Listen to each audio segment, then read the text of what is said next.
इस समय कानपुर की बार, जो कि एशिया की सबसे बड़ी बार कहलाती है, वहाँ पे हूँ। उत्तर प्रदेश बार काउंसिल चुनाव के प्रबल दावेदार, जिनकी चर्चा मैं आज लगभग यूपी के 2 दर्जन से अधिक ज़िलों में सुनता हूँ। नाम है, वरिष्ठ अधिवक्ता हैं श्री राम प्रकाश गुप्ता जी, जिनका चुनाव प्रथम वरीयता क्रम पे सभी से अपने अधिवक्ता बंधुओं के लिए, उनके हितों के लिए बात कर रहे हैं और पिछले 4 वर्ष से ये चुनाव के मैदान में हैं और अब ये सफलता के बिल्कुल पायदान पे हैं। आइए हम बात करते हैं एडवोकेट राम प्रकाश गुप्ता जी से कि इस चुनाव में आपने क्या संकल्प लिया और क्या क्या अधिवक्ताओं के लिए आपने अपने वादे किए हैं। जी नमस्कार, मैं राम प्रकाश गुप्ता, प्रत्याशी सदस्य बार काउंसिल उत्तर प्रदेश। और बार काउंसिल का चुनाव 5 वर्षों का कार्यकाल होता है, प्रत्येक 5 वर्ष में होते हैं, लेकिन इस बार 7वां वर्ष चल रहा है। बार काउंसिल के सदस्यगण इस बार चुनाव कराने की स्थिति में नहीं थे। तब हम लोगों ने एक रिट माननीय उच्च न्यायालय में डाली, जिसमें बार काउंसिल ने ये स्वीकारा कि मैं चुनाव 2026 की शुरुआत में करा लूँगा। एक रिट हम लोगों की पड़ी थी माननीय सर्वोच्च न्यायालय में, जिसमें बार काउंसिल ऑफ इंडिया को पार्टी बनाया था और उस मुकदमे में बार काउंसिल ऑफ इंडिया को ये निर्देश दिया गया माननीय सर्वोच्च न्यायालय की तरफ से कि आप 31 जनवरी तक इस चुनाव को संपूर्ण कराएंगे, और उसी चुनावी समर में मैं हूँ। अच्छा, अधिवक्ताओं की आप उत्तर प्रदेश का चूँकि चुनाव है और ये बहुत बड़ा चुनाव भी कहा जाता है, इसमें क्या समस्याएं आप जिन जिन जिलों में आप जाते हैं वहाँ क्या समस्याएं अधिवक्ता लोग रखते हैं आपके सामने? देखिए, समस्याएं हम लोगों की होती है न्यायपालिका, शासन और प्रशासन से।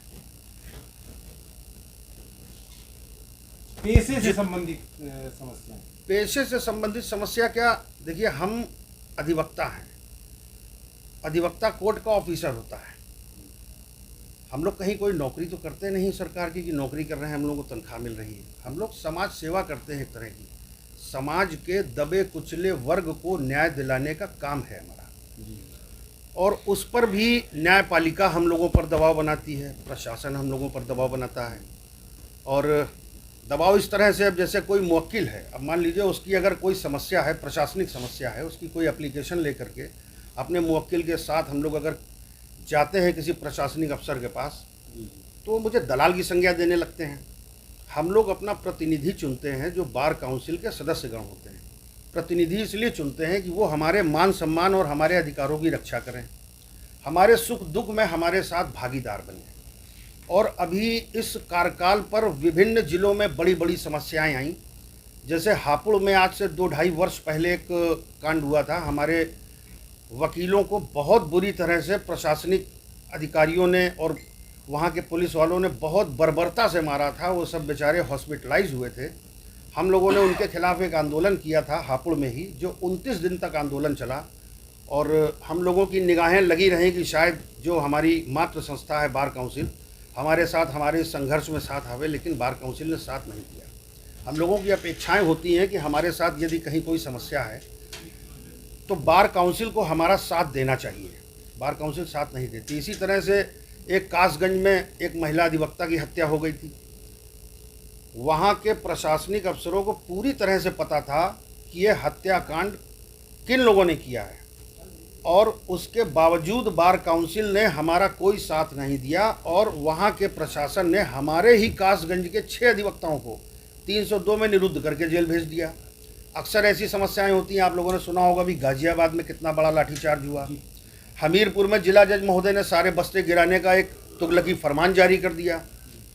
अभी आप लोगों ने बनारस में सुना होगा कितना बड़ा कांड हुआ। तो हम लोग अपना प्रतिनिधि चुनते हैं कि वो हमारे मान सम्मान और हमारे अधिकारों की रक्षा करें, और ऐसा होता नहीं है। तो बस यही हमारा संकल्प है। हम इसी संकल्प के साथ इस चुनावी समर में हैं कि हम अपने समाज के लिए कुछ कर सकें। आज हमारी गिरती हुई साख जिसको हम बचा सकें। अभी आपके किन किन जिलों के दौरे जो किए उसमें आपने क्या देखा नजरिया अपने चुनाव के प्रति? देखिए, नज़रिया क्या, सबसे पहले तो मैं जिस ज़िले में कोई संघर्ष होता है, आंदोलन होता है, हड़तालें होती हैं, सबसे पहले वहाँ पहुँचते हैं। वहाँ पहुँच करके उसमें भाग लेते हैं अपने साथियों सहित, दलबल सहित।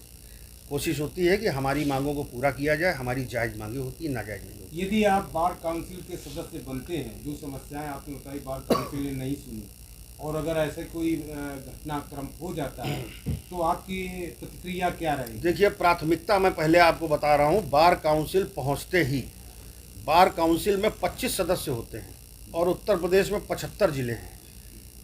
मेरी प्राथमिकता में होगा कि एक एक सदस्य 3-3 जिलों का चयन करें और उन तीनों जिलों में महीने की कोई भी एक तारीख निर्धारित करके और जिले के मुख्यालय पर बैठ करके अधिवक्ताओं की समस्याओं से रूबरू हो, जो आज नहीं होता है। और ये होगा, अगर बार काउंसिल का कोई सदस्य जिले के मुख्यालय में बैठेगा 3 घंटे 4 घंटे, तो निश्चित तौर पर प्रशासनिक अफसर, न्यायपालिका, ये सभी महसूस करेंगे कि हमारी मातृ संस्था हमारे साथ है और हमारे साथ अन्याय अत्याचार नहीं होगा। उत्तर प्रदेश के अधिवक्ता बंधुओं को क्या संदेश देंगे आप? ये हमें एक क्वेश्चन करना चाहेंगे। मैं उत्तर प्रदेश के सभी साथियों को सिर्फ एक ही संदेश देना चाहता हूं कि आने वाले बार काउंसिल के चुनाव में हमें ऐसे प्रतिनिधि का चयन करना है जो हमारे मान सम्मान और हमारे अधिकारों की रक्षा करने में सक्षम हो, हमारी हर समस्या से रूबरू हो, हमारे साथ कंधे से कंधा मिलाए, हमारे सुख दुख में हमारे साथ भागीदार बने। हम ऐसी कोई गलती न करें, ऐसी कोई पुनरावृत्ति न करें जो अभी इस कार्यकाल में हुई है। मेरा यही संदेश है हमारे पूरे समाज के लिए। तो ये अभी आपने देखा कि राम प्रकाश गुप्ता अधिवक्ता जो कानपुर में हैं, इन्होंने साफ तौर पर बताया कि इनका क्या संकल्प है और किस तरीके से पूरे इस बार काउंसिल के महासमारोह में अपनी तैयारी कर रहे हैं। और समस्त अधिवक्ताओं के लिए इन्होंने अपना एक संदेश भी दिया है, अपने वोट के अधिकार के लिए भी इन्होंने कहा है। मैं रवि त्रिपाठी, राजेंद्र सिंह के साथ, भारत कनेक्ट, उत्तर प्रदेश।